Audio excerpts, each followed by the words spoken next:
About as soon as I uploaded the last video, the weight of the entire galaxy and every known universe converged upon me at once. As my mind melded and my body gave in to the severe gravity and understanding of the absolute workload ahead of me, I had to remind myself of the things I've learned over the past few years about managing giant, overwhelming projects like my animated show that I'm working on. I want to make videos about the more exciting stuff like design and world building and storytelling and all that, but to say that the emotional side of things plays a role in the whole indie animation deal is a massive understatement. If you never learn how to combat the crushing sense of massive overwhelm, it's very easy to get stuck hiding from your project without ever even getting to the design or writing of it. This is absolutely amplified by ADHD, by the way. In this video, I'm going to attempt to break down how I've managed the stress during this huge project and hopefully give you guys some ways to help when you feel massively overwhelmed. Number 1, you aren't lazy, you're limited. This fact hit me like a ton of bricks after work one day when I was absolutely losing my mind over everything I'd hoped to achieve that day. I was semi-disappointed and relieved at once, realizing that I am in fact limited. We are constantly promoted the idea that for everything you want to do, there is both time and energy for. And maybe we even hit a decent stride at juggling these things for a few days or weeks from time to time, but ultimately we crash and burn and return bars to our previous state, except we are also burned out now. Prince Zuko, pride is not the opposite of shame, but its source. True humility is the only antidote to shame. It's good to work hard and it's good to try really hard, but to deny the fact that you're human, it's ignoring the truth. Specifically, ignoring the truth for a belief that says you are capable of doing more than you actually are. And true humility is not looking down on yourself, but evaluating yourself accurately. You can always grow stronger, friends, but that doesn't start until you can accept where you truly are. Ah!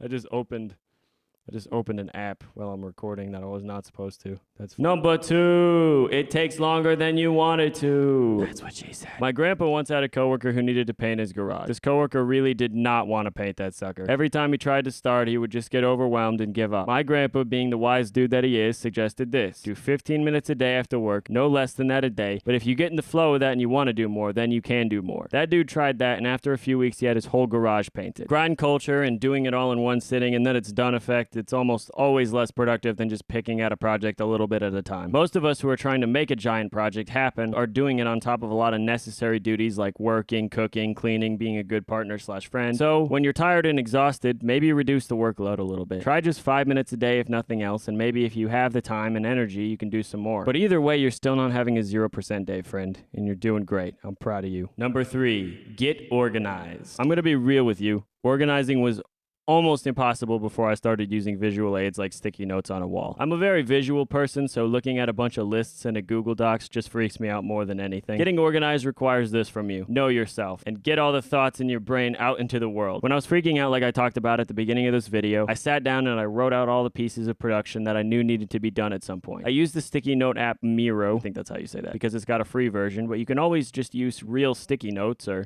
something like that. And after getting all my thoughts out of my brain and onto this app, I was able to look at this giant pile of sticky notes of all the things that I needed to do. And I realized that there was zero structure in this area over here. Realizing that there was zero structure there, I thought to myself, how the heck can I assign structure to this? Which is a good segue to my next part. Point 4. Episode 2, Part 2. Set a deadline. It's okay to have a period of time for correcting and refining, but it has to come with a deadline of some kind, because otherwise you could just work forever and ever. When it comes to setting this up, there's 2 ways I know how to do it. Point 4, Episode 2, Part 2, Chapter 9. The 80% rule. Success can be defined as asking yourself this: is the project within 80% of everything I hope it could be? If it is, release it. This is easier said than done, but it protects your projects from going into creative limbo. Remember, you're learning with every single project you do how to take something from your brain and make it happen in the real world. It's okay if it's not exactly what you want the first time, because that's something you're going to have to learn and refine and get better at with every iteration of your project. It's only going to get easier with time. Point 4,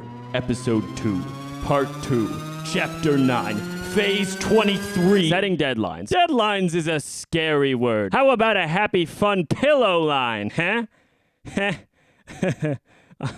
I'm sorry. Just don't forget the previous stuff about overwhelm if you do these ones. I think a good way to go is assigning individual steps their own deadlines instead of a whole project. Have the script done and the storyboard done at these different dates, and then have this done, you know, like just assigning individual dates to individual parts of the process. And always give yourself more time than you need. It's way, way, way better to have to move a deadline up because you're too dang fast and you're doing too dang good at it and you got it done early, rather than like having a moving finish line that's constantly beyond your reach and always getting away from you. Point 4, Episode 2, Part 2, Chapter 9, Phase 23, Division 11! Okay, stop it! Oh my... Stop!